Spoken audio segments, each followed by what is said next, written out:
Hi, my name is Erik Badger. I'm a program coordinator with Haiti Partners. I'm at the end of an 8-day trip down in Haiti, and Kent just showed up with the camera and asked me if I would talk a little bit about the highlights of my trip. So the first thing that comes to mind was actually, it's kind of an unusual story. You know, I got off the plane, I got a motorcycle up to Pétionville, and then I met Felix and went straight up to the Children's Academy. And on the way up, there was a truck in front of us that was delivering equipment for the bakery. So we got a social business bakery that's going to support the school. And we're at the point where we're collecting the equipment and storing it in the Children's Academy until the construction's done. So unfortunately, they neither had a crane nor a forklift nor anything big enough to get this equipment off of the truck. So one of the first things I experienced on this visit was arriving at the school, and they've got an industrial mixing bowl. And I don't know if you've ever seen one of these things. It's like this big, and it's got to be 350 pounds. And the way they got it off is you got about 15 people who put their hands together, and John was right in there with them, and they lifted it off the truck. And it was a little nerve-wracking, but they got it down safe, and nobody was hurt, and now it's safely inside of the school. And it reminds me of a Haitian proverb.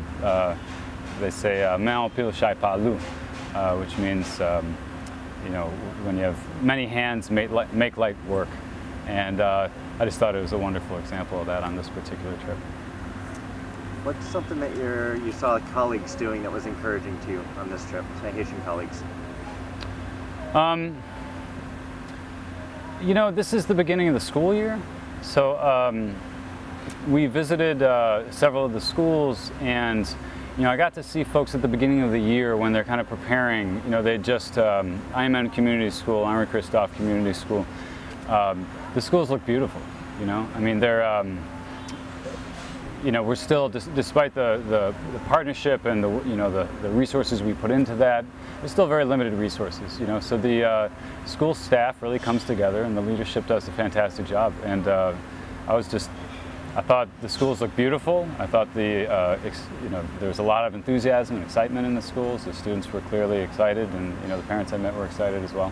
And so it was nice to see that at the beginning of the school year. That's really how you want to start. As you go back, what other challenges on your mind for things that are to be worked on ahead?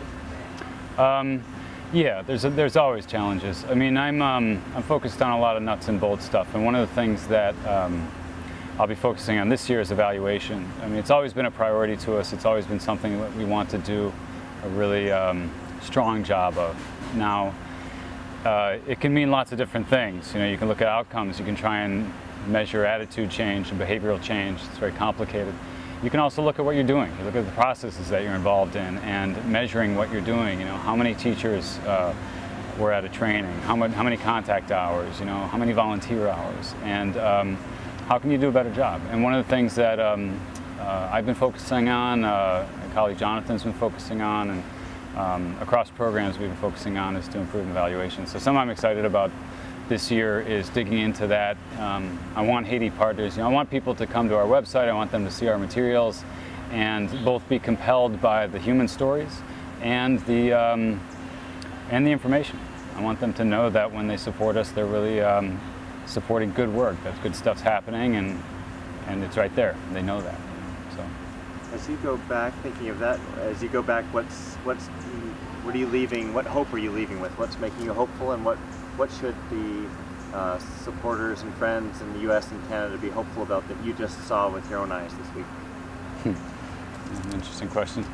I guess, there was a couple of tough meetings that we had. We've been in partnership with some of our schools for several years, and I won't go into the details about the content of the meetings, but sometimes the partnerships are tested. It really challenges the level of trust you have. You inevitably, we're talking about budgets, we're talking about budget priorities, what do you want to do with your school? And we're partners, and we mean it, and that means talking through all those things. And on the one hand, you need to be respectful of our partners. They've been there much longer than we have. They're the experts. They have expertise that we don't. On the other hand, we have things to offer too. But in any long-term partnership, you face challenges. And so I had a couple of tough meetings this time, and something that was really inspiring for me was the depth of those partnerships. You know, both of us, we both knew it. On either side of the table, we knew that we had some tough stuff to get through, and we sat and we talked about it, and we found, you know, we got to a good place, and we got a lot of work going forward. But I think that's a really good reason for optimism, and it's something that I'm looking forward to working through with our partners this year. After a long Haiti trip, is there something you look forward to? Last question, when you get back, is there a certain restaurant, a meal, a hot shower? What are any rituals when you get back after a long trip?